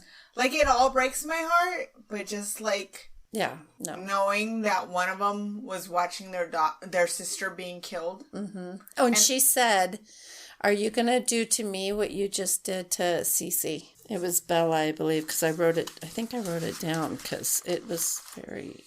Yeah. Then went to Bella, who she said, "That going to happen to me?" And then he smothered Bella with the blanket. This is a part where I wish I had more alcohol. The authorities located the bodies of the Watts family on the Anadarko petroleum site on August 16th. Christopher had been fired from the company on August 15th. the day of the arrest. Wait a minute. What happened? He was fired on August 15th. Oh, because he got arrested? Right. Oh, okay. The girls' bodies were found hidden in oil tanks, separate oil tanks, while Shanann and Nico were buried in a shallow grave nearby. And Nico is the unborn baby. Basically somebody that on one of the, I think it was one of the interviews that I heard, that the holes that he shoved them down was the size of a dinner plate. And one of the girls literally put up a fight. And I think this was prior to him. Did you see any of this footage? I remember seeing the end of the thing, but was it in that same documentary? But no, I was saying at the end of the documentary, I know that they were showing like the oil wells. Right. There's two. But There's two big, giant, like... huge things, yeah. Right. But I don't remember, like, the thing saying it was the size of a dinner plate. I thought he just shoved both of them in there. I do vaguely remember hearing about, like, the one putting up a fight, you know, because she didn't want to go down. But I think when it came to, like, them talking about the kids, I think I kind of, like, blocked myself out because I was like, oh, no. It's horrible, you know. So I really don't remember a lot of the details about what he did with kids. Right. But I do remember they said that he had the wife in a shallow grave, and I remember like the footage of that, like going over, you know, like where, and they were like, where is she? You know, and he's like, she's right there, blah blah blah. You know, I do remember that. Where they were asking him where he buried his wife, Shanann. But yeah. No, I don't remember the other stuff. Yeah, she was definitely in a shallow grave. And the girls were each in their own tank, so they were separated from each other. Oh. Yeah, they asked him about it. Okay. They said... I don't remember. No, listen. See, I couldn't listen to that. They said... So, which one was the bigger girl? Bella? You're right. So they said, with Cece, did you have to force her in? And he's like, no, she went in pretty easy. And then they said, okay, with Bella, did she go in easy? And he said... he kind of couldn't remember, and then he's like, no, I think he kind of had to maneuver her in a little more. So I'm thinking he had to like shove her in. See, first of all, this is the part that like is really hard for me. Like when he's like, you see these after interviews where he's like already in jail and he's already sentenced, and I know they're just trying to come in and they're trying to get more information for him, and it's all psychological. They're trying to like befriend him and whatever, and they're laughing and like it just sounds like they're trying to build a rapport. But after knowing all this other stuff, it's really hard for me to connect this interview because they're like, they're just knowing what he's already done to his kids. I mean, they actually had to see it. Like a lot of them have to get counseling, right? Because it was so horrific for them to see all of this. But at the same time, they're trying to learn and get inside this person's head so that if something like this comes across their desk again, they're gonna know they like learn how something. To profile this. Yeah, because he's so different. Like I mentioned in the beginning, like this family annihilator profile. Like a lot of these family annihilators end up like shooting themselves. Are you losing your tongue? Does it sound? Do I sound like I'm losing my tongue? I'm sorry. If I got a lip, yeah. I'm sorry. Go ahead. I'm sorry. Like, because I've had to drink a lot of alcohol just to deal with this episode. Yeah. A lot of these, the family annihilator profile. A lot of these people end up shooting themselves. Well, they had him on suicide watch, but I don't think he ever intended on hurting himself. Not him. Right. But a lot of them end up like do. It's like they kill their family and then they take themselves out at the same time. Yeah. But him, no. No. And also, like I said, even during this interview, which was in like February, it was after, and they were talking about how, I mean, he still speaks highly of her, like talking about how what a good salesperson she was, what a great mother she was, what a great person she was, she was a great wife. I mean, he isn't saying a bad thing about her, and I think I'm Eva right now. Eva. This is really hard for me. Like I've just been like, ugh. Yeah, no, it's a really hard case, and to deal with anything, you know, with kids and stuff. I mean, like the whole Casey Anthony thing, that was really rough. You know, like, and I think that happened.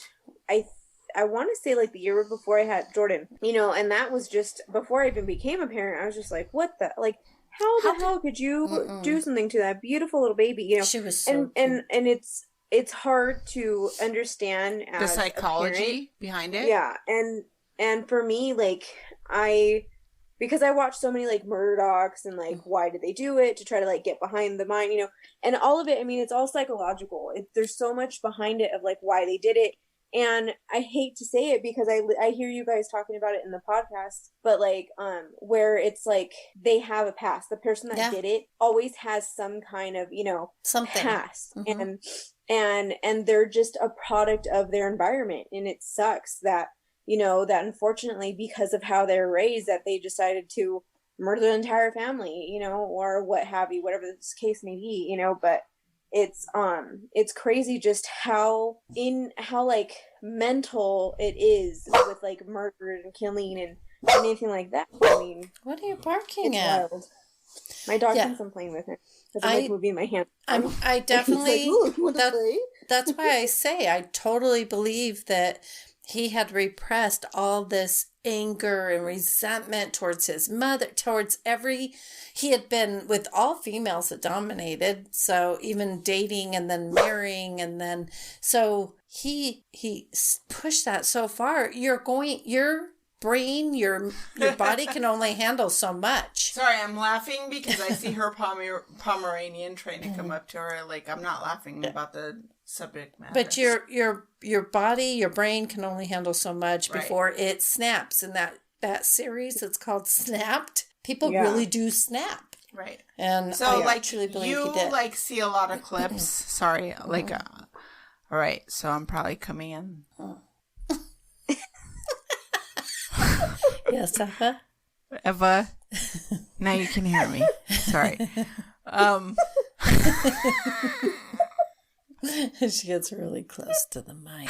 I really do. I'm sorry.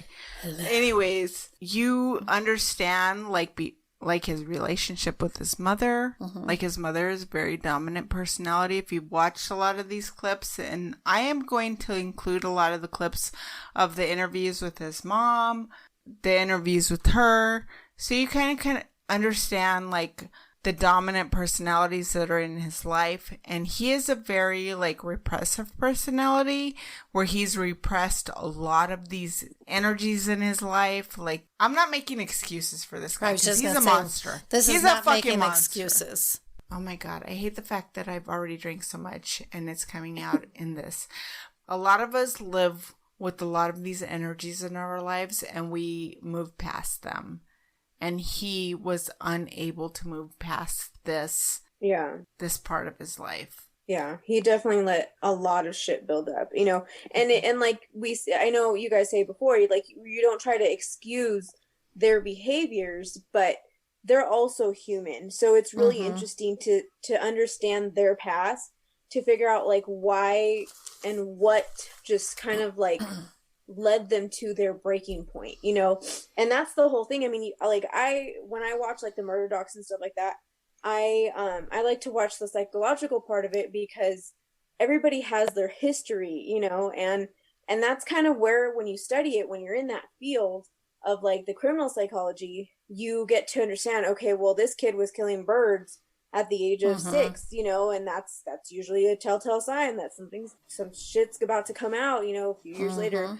And you know, and it's like it's a learning thing, and everybody has their like MO, you know, of, you know, when they do stuff. That's not the right terminology, but it's like just the psychology of like how they were raised, you know, that they study this and they're putting it together like, okay, well, this person had this, and now we know that maybe this might, you know, play out, and we'll be able to understand a different case, because that's what's so interesting about his case is the FBI profilers come back in and they interview him, because they're like, he doesn't fit all of the fit it. They're like, you don't fit any of it. We don't get it. And also, I think it's interesting that a lot of these cases have hardcore religion behind them, where the family... 100%.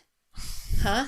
I said 100%. There's always... Yeah. And the family, even in when they went when they're visiting him at the jail, they're like, and in this book, Jeremiah 3:42 says, and I'm just so proud, and I love you unconditionally, and I'm so glad that the Lord has brought you back to him, and he forgives you. And I'm just like, what the fuck are you talking about? You have no idea what his relationship between him and God, what's going to happen when he goes over there.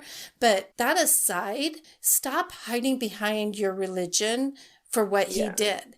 And, we just love you unconditionally. You're being filmed. That's an interesting thing. Like, it's funny that you mentioned that because supposedly he found God. Mm-hmm. Right. I found God. They all find, you're right. Everybody finds God. Right. But even, and I've been, a lot of the inmates come to me and they're asking me, like, what part of the book should I read to find this and that? It's like, oh, my Lanta. Okay. I just want to say, they interviewed even the babysitter who was 17 years old. Right. Did you see that one? Yes. And then, which I felt really bad for, but this babysitter was a great witness. Like, remembered what the girls were wearing, I certainly wouldn't have remembered all of the details but anyway, he kept telling the investigators that he felt like someone else was controlling him. Like, he's like, I didn't even feel like it was me. That's just a cop-out. I just felt like it was someone else controlling me. Don't you feel like that's a cop-out when you say, like, something's controlling you? I know, because I really do. All your responsibility. Deep down. Yeah, but I feel like you can. This is you, motherfucker. But if your brain shuts off in this rage, I do feel like you could feel like this is so heinous. You become the dark passenger. I do feel like it, because even if the police are like, this is not this human, like he loved his kids. He was I can tell you, my ex-husband wouldn't know what kind of medications my kids were on. He wouldn't know what time my kids need to go to sleep. He didn't know what the little stuffed animal's name was, but this guy knew everything about his kids. But I feel like a lot of that is just memorization for him because she had already controlled so much. Could be, but I don't know. I think the thing with him trying to, like, say something was controlling him, that seems to be, like, maybe he's looking for an out. Like, oh, maybe they'll use as, oh, no. He already had the life sentence. There was no going back. This is after. There's nothing. They're trying to figure out.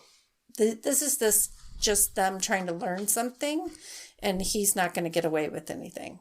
All right, there's no more court dates. I'm going to go on to the black and white part of this. Okay. The authorities located the bodies of the Watts family on the Anadarko petroleum site on August 16th. Christopher had been fired by the company on August 15th, the day of his arrest. The girls' bodies were found hidden in oil tanks, which I think I might have already said, while Shanann and Nico were buried in a shallow grave nearby. On August 21st, Christopher was charged with 5 counts of first-degree murder, including an additional 1 count per child cited as death of a child who had not yet attained 12 years of age, and the defendant was in a position of trust.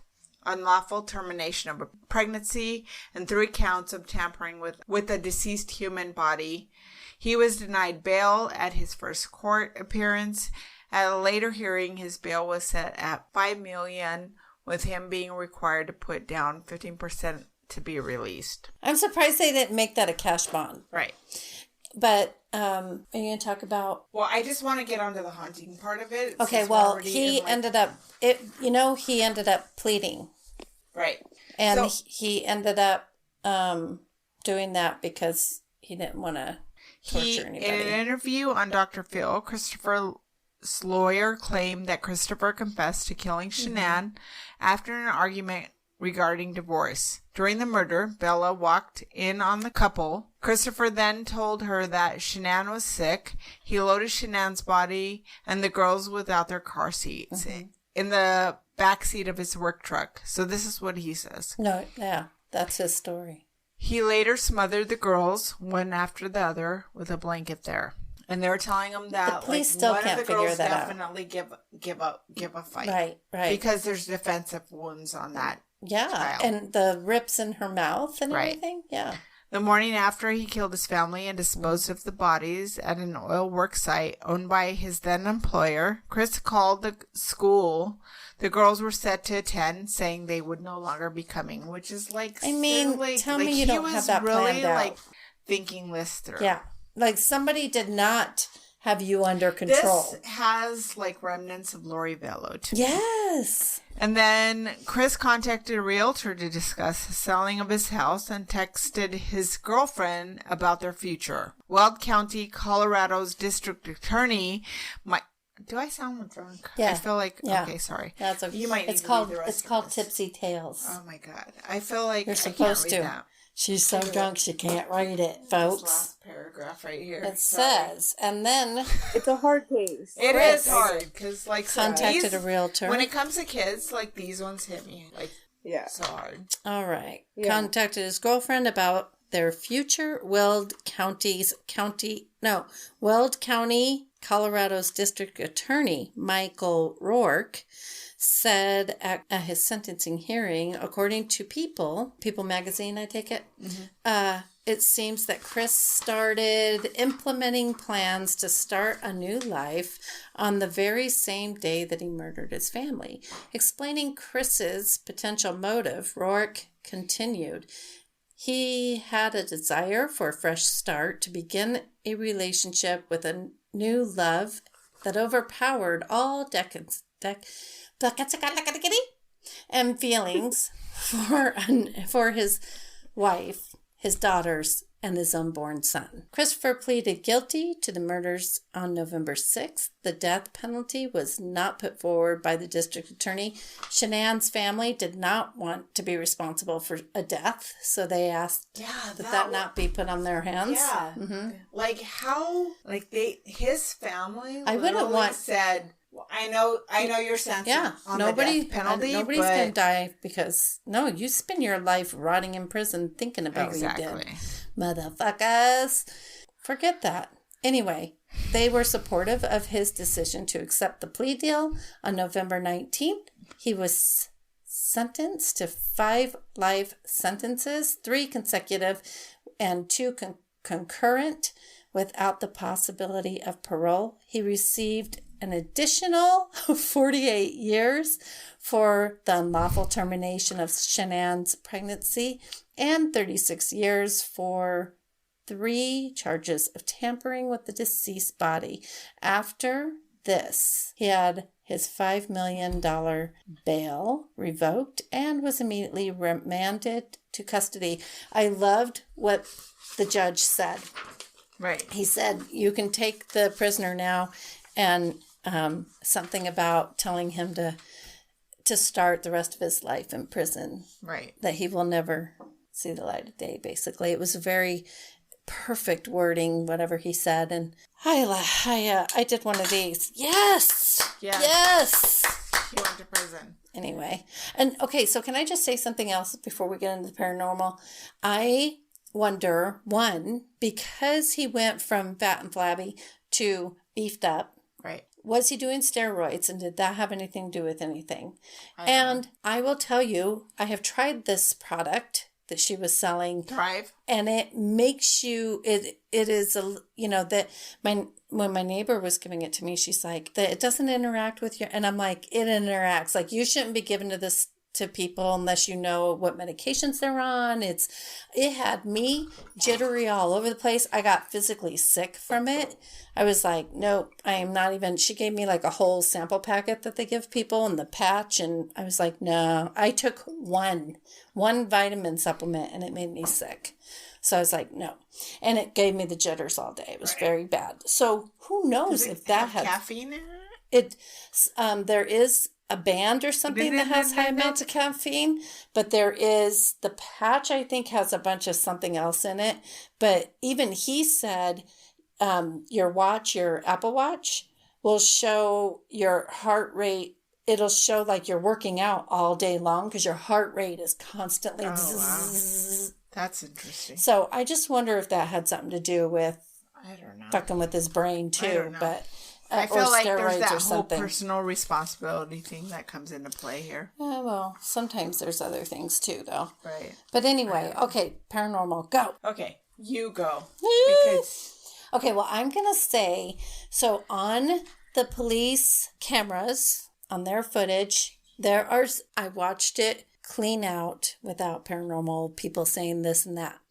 And then the first initial, there are some things that when I went and watched, I was like, okay, that's bullshit. There's nothing there. Right. So sometimes people just like to make you think there's something there when there isn't. Okay. No, but that one footage of when they're in there with the dogs. Okay, when they take the dogs, so the very first time they go in and they have the dogs sniffing around the house, they go into Shanann's closet. And as they're entering her closet, did you hear the mommy? And it says, mommy. Well, and then you hear, yeah. I didn't hear the mommy until later on. Yeah, the mommy's very faint. And then you hear, mommy. I think it even does it twice, but I only heard it once. And then you hear, okay, here's something. Did you hear that? Did you watch? No. Oh my God, it was so spooky. Here's something so crazy. I didn't even know about this part until she mentioned that there was a paranormal part, and I went back and I was like, oh my God. They went and they paired up. You know the video where they have Nicole is like, I'm doing this, and I guess she had left him a voicemail or something also, and in the voicemail she giggles. It's exactly like that giggle. They put the two giggles together. Which Nicole? Nicole, the bad one. Okay. The mistress. The mistress, okay. And so they put that Nicole, well, she was leaving him a message. She's like, okay, I'll talk to you. It's that giggle. Because, like, the giggle, when they're, like, the dogs are going through the closet. Yeah. No, I'm saying that's a legit giggle. I'm saying they took the giggle from the voicemail. It sounds just like the ghost giggle. Creepy. Yeah. But anyway, creepy. Okay, so that aside, even the police or the investigators, when they had the dogs, they heard the giggle with their own ears. It was loud enough to hear. And they thought maybe they stepped on a toy or something. They were like, did you hear that? You heard that, right? So yeah, it sounded like a kid's toy. It sounded like a giggle. Right. And so they heard it. So that just acknowledges that's real and it really happened. And it's not somebody making shit up just because. Right. Okay, then the police are called by neighbors. The house is empty. It's vacant. He's arrested. The family's dead. The neighbors see the garage lights go on, and they also see a woman go into the house, and they're like, no, nobody's in there. So they call the police. The police go in. They get into the house, and you clearly hear EVPs that say, mm-hmm. This is my house, or things like that. Yeah. I did hear that. And so I'm pretty sure that's when they were doing. Is that when they went in to check the house, or is that when they were originally there? That's when the dogs were there. The dogs were there. Yeah. Yeah, that's when the dogs were there. But anyway, there's a whole bunch of EVPs. They amplified the sounds. Yeah, and there's a whole bunch of EVPs. I'm with Cece. Mm-hmm. That one freaked me out. Yeah, because that sounded like this. I'm with Cece. All right, I might drop those here.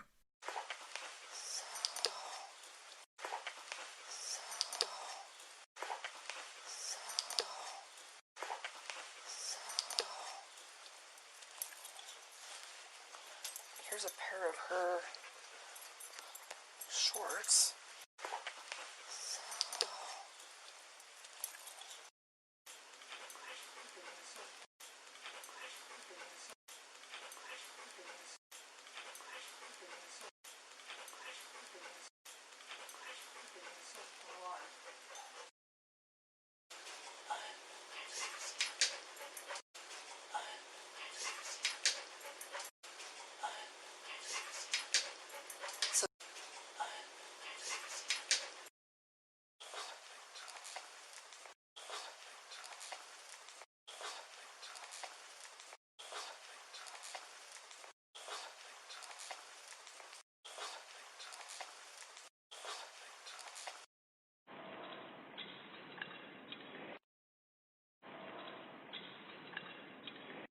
Okay.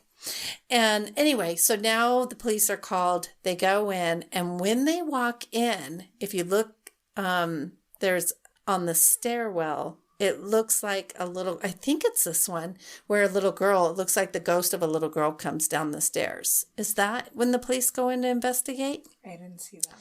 All right. So I'll figure it out. I could get my stories mixed up. There was one that was debunked. No, that's where the little girl's in the room. Everybody thought that there was a ghost of a little girl in the playroom when they first got called there, and they didn't know that the girls and that Shanann was dead, and it was right when Nicole called. And that was Nicole's little girl playing in the toy room. Right. Anyway, but this one is the ghost of a little girl. You can clearly see it. I replayed it a couple times because I wanted to debunk it, but it's pretty clear. Right. There's one where the light goes off in the room. It was around that time, and the light just turns off in one of the rooms, and they kind of showed that one. So. Oh, and then there is another. So I know this one for sure. When they went into the house thinking there's a woman in there or somebody had broken into the house, the police were very thorough. And even then they were talking about how organized the people were. They're like, damn. But they had very thoroughly checked the house. And there was one officer, a bunch of officers went upstairs to check upstairs, and one stayed downstairs, and he keeps getting spooked by the kitchen dining room area. Like he keeps even holding up his gun and flashlight, like something keeps moving in there or something. Is this in video that I can pull up and put on the website? Yeah, and people keep claiming that they see a shadow figure. I think it's just his lighting. Okay. But people swear it's I don't think so. But he sees something. So he's freaked out by something. Part where Shanann's mom said that. Were you gonna bring this up about Shanann's mom? That she came to her yeah. Okay, go ahead. You bring that one up because I don't know that one. She just basically was like, "I'm sorry." Yeah, I'm sorry, Mom. And so she knew immediately something was wrong. She knew. She came to her afterwards too. Right, she came to her 2 times. Yeah, and I think one of the kids came to her too. I think she said in dreams, by the way. These are in dreams. Right. Yeah. And it made her feel better to know that they were, she said, at peace and with God, and that they were able to come to her. And she said that made her feel better. Gosh, there was something. Okay, so hold on. So they did the stairs. Oh, and then there's another one that shows, they say that you could see Shanann in a mirror. But again, I debunked this. I think it is just a reflection of one of the officers. Did you see it? I think it's just a reflection of one of the officers. You're going to have to send me that. So okay. I can put it on. And then, I just saw that one. Did you? What do you think? I'm looking at videos right now, and it was like someone recording the video, so it's all like weird. But it does kind of look like it's someone's reflection, not really like a child or anything. No. Right. And they said it was the mom, Shanann, but I really think it looks like that you could see the badge of a uniform, I think. I could be wrong. I think the most compelling evidence is the EVPs. The EVPs where they're like Alma CC. Yeah. They giggle. Yeah. And the mommy is very faint. You have to listen to it. I don't remember exactly what it said. It was like, "This is our house." Yeah. It said, "This is our house." Yeah. And I'm with Cece, and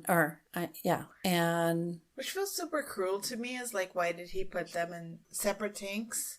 They asked him that. He didn't have a response. It was just like, I have a tank for you and I have a tank for you. Yeah, he didn't really know why he did that either. Yeah, exactly. But I mean, and to this day, I think to this day, they haven't been able to sell the house. Nobody wants to buy it. They've even cut down the price. It's went on for auction. Nobody wants it. That house is definitely going to be haunted. I'd buy it. It's a beautiful house. I would take Shanann and her kids in a heartbeat. That's one of the things that they commented on was like how nice the neighborhood was, how nice the house was, like this whole picture perfect. Like the neighbors think that they should just knock it down and put a little park there or something. I think so too. But yeah, it's I don't know. I think it's a pretty house. So I mean, I would take Shanann and her kids as ghosts. I'd be okay with that. As long as, because they want to stay in their house. I wouldn't want the energy that was in that house. Oh, I'd cleanse the shit out of it. Yeah. It's only going to be good energy. After. Yeah. I don't know. Yeah, I'm trying to see if I missed anything. I want to make sure that... I think, to me, the most compelling evidence is that... Because it's just like, you can see how caught by surprise the cops with the dogs are. Like, the investigators with the dogs are like, what was that? What was that? And then she's like, go step on that blue thing and see if it makes that sound. No, they were they trying heard to it. debunk it themselves. Like, what was that? Yeah. Yeah. And it was clearly like, oh, it's loud and it is a and I'm probably going to put it right here.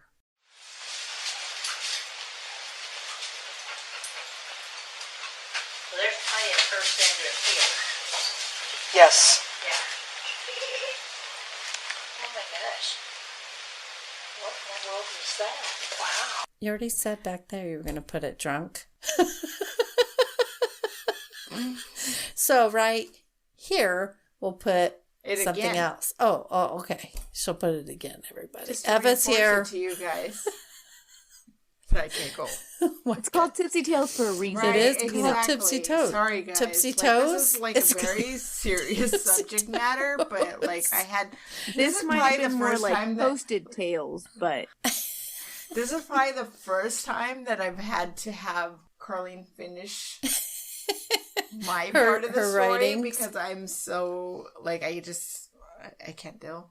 Yeah, no, it's definitely a rough story, like, to go through. So when you said it, I was like, I mean, I already knew the things of the case. I had watched the stuff and all that, but, yeah, I talked to a client and she was like, oh my gosh, that's going to be such a good one. What's the name of your podcast? And then I said, oh my God, we couldn't stop talking about it. I'm like, I need to stop talking to you about it because I need you to listen to my podcast. Right. And then she says, and then I was like, oh, it'd be so awesome if we had like where we could have people call in. Right. And like, hey that'd guys, be so much fun. There's this really cool thing called email.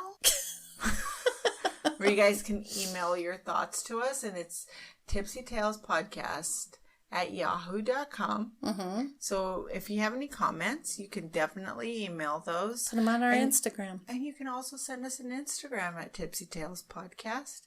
And or we Twitter. are also on Twitter at Tipsy Tales Pod. Or Facebook. And we're also on Facebook at Tipsy Tales Podcast. Man, and we are open to suggestions, please, comments. like if you don't like what we're talking about, or if you have a suggestion, a story, suggestions. Also, we're on YouTube, so you can like, subscribe, and I think if you push that little bell, you get notifications. So right. We're going to try and get better. Yeah, we're on YouTube. Thank you for everybody that is listening to us on YouTube. And thank you for the 15 people. That's what we mean. Or 16 people like, that could you are on please our YouTube. Subscribe, like, follow, whatever you do on YouTube, because that helps. Yeah, that brings our ranking up. Hey, you know what else helps? Right. You should go get us some merchandise. Go get some merchandise. Hey, we are on, I can't think of Sea it. Breeze or something. What's it called?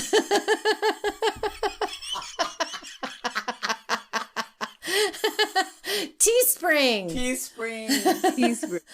Tipsy Tales Pod. Tipsy Tales Podcast. We have amazing those face. Oh, I got more compliments. What? I was at my doctor's office, had my face mask on. This man was like, "Hey, I love your mask," and I was like, "Thanks."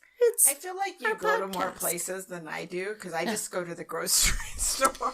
I get, even at the grocery store, somebody will be in the parking lot. They'll be like, "Love your face mask." I'm like, "Thank you. It's Tipsy Tales. Go look us up." And I think we should cut us off now. I think I need to be cut off now. And we'd like to thank our guest speaker tonight, Bianca. We'd love to have you on more often to give us that whole psychological perspective. That would be awesome. She's can't hear muted you. us. Oh. What happened? I forgot. No, the kid was yelling, so I muted it. But no, I mean, I'm all in. I love all this, and I mean, I've been texting Alma, and I tell him, okay, I finally caught up to I know, she's so episode funny. 40. You know, You guys are so hilarious. and I just die laugh. She's like, I don't even know which episode that is, or she'll remember, and some of the stuff that you guys go on and on about, I just die laughing. But I'm catching up. I told her I finally found a time and place when my daughter's not around to listen to it, because she's always around. Right. Because That's another thing. If your kids are when around. Drive to go work with my patients, I'm listening to it, you know? Yeah, I usually can get through a whole episode there and back. So. Definitely not made for children. If you don't say fuck around your kids, then, yeah. I mean. Not only that, some of the content that we talk about and we're drinking. Yeah. Cutting people's heads off, stuffing their bodies and things. The vampire of your Bathory? That one? There was one that was just real, I think it was a one with Yvette.